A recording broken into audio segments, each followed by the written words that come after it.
Shalom, selamat pagi saudara-saudara yang dikasihi Tuhan. Mari kita akan kembali menghampiri tahta Allah. Kita mengucap syukur atas pemeliharaan Tuhan di sepanjang malam hari. Mari kita siapkan hati untuk masuk di dalam pujian penyembahan kita kepada Allah.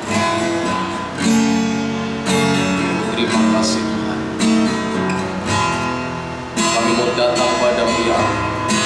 Datang Tuhan dalam hadirat-Mu,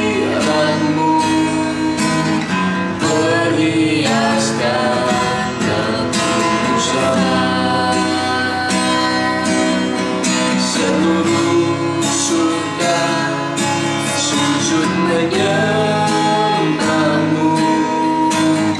ku tersungkur dan berseru. Datang Tuhan, datang Tuhan dalam hadirat-Mu ya Allah, perhiaskan kekudusan.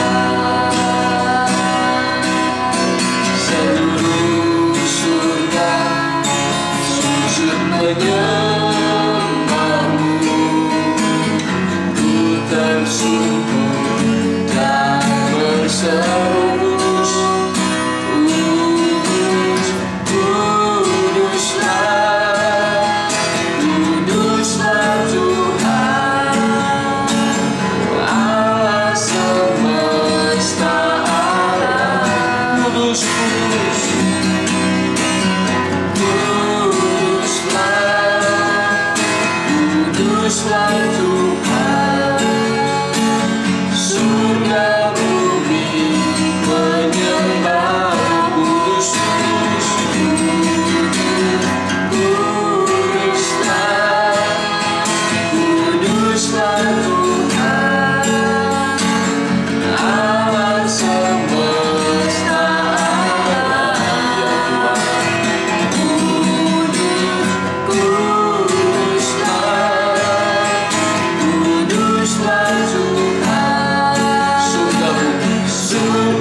Terima kasih ya Allah. Terima kasih. Terima kasih Tuhan.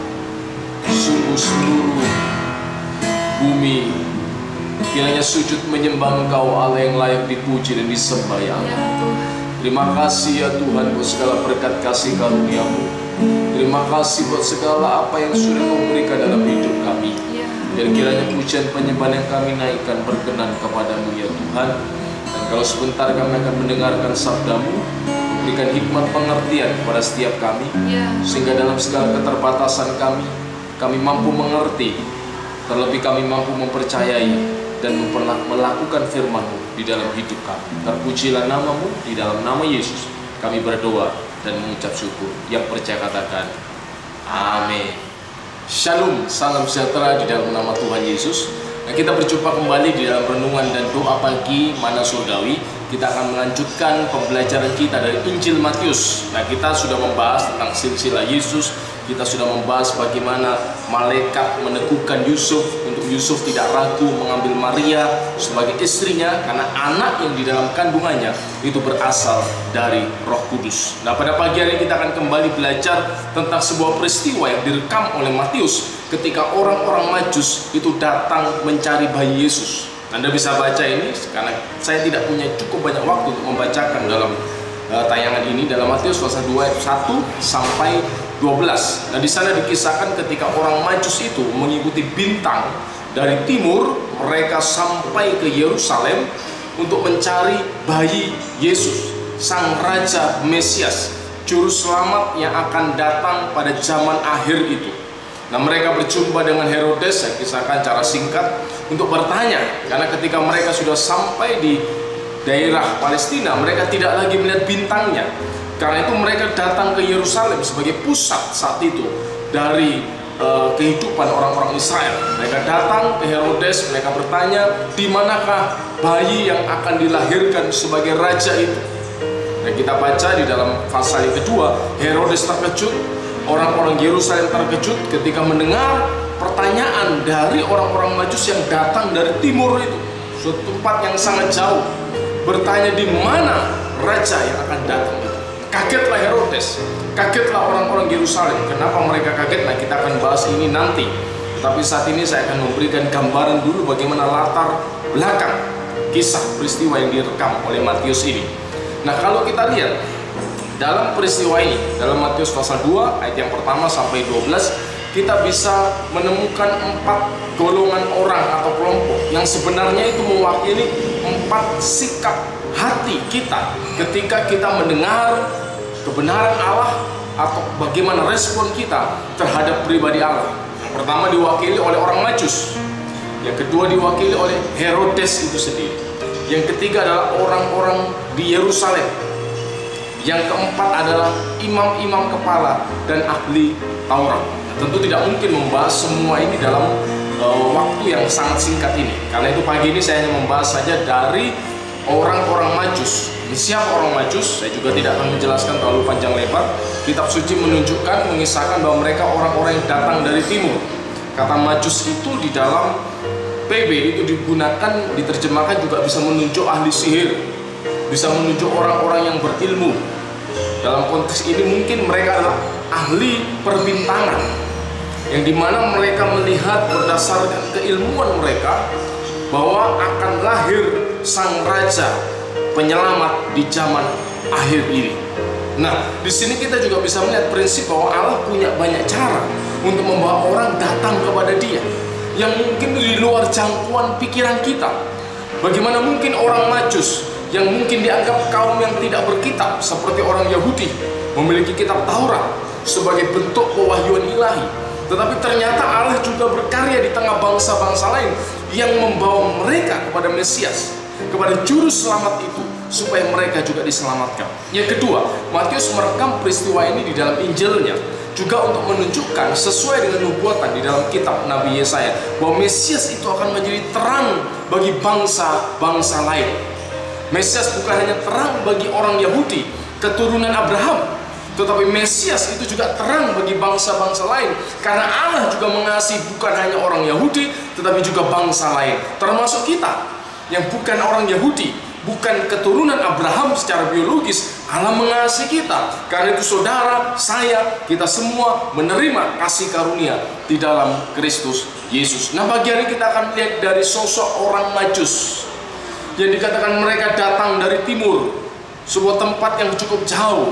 Kebenaran apa yang bisa kita pelajari terkait sikap hati mereka terhadap kebenaran Allah? Yang pertama, mereka memiliki hati yang haus dan lapar akan kebenaran.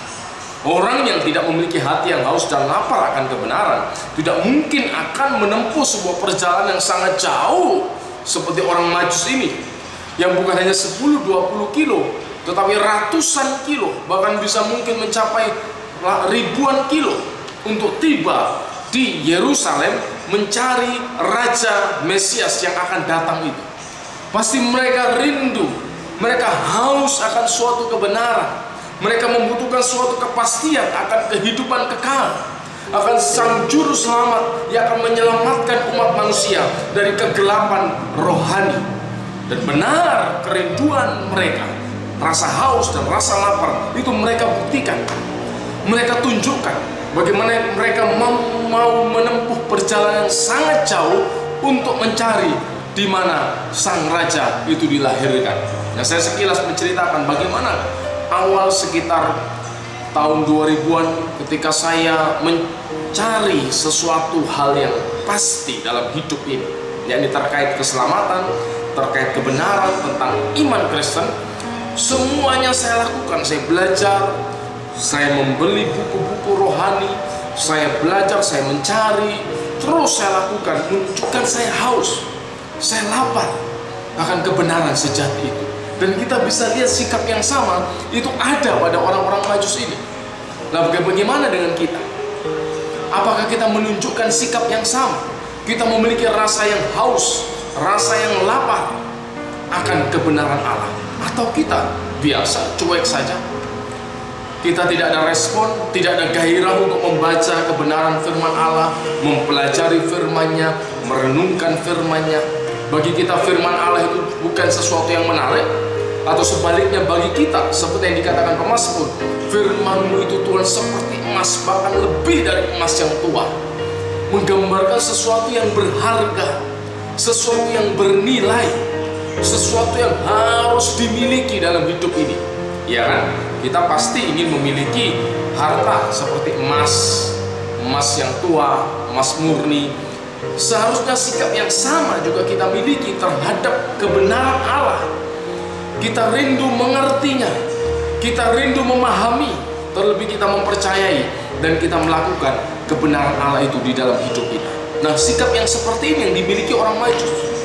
Mereka memiliki rasa haus dan lapar akan kebenaran Allah.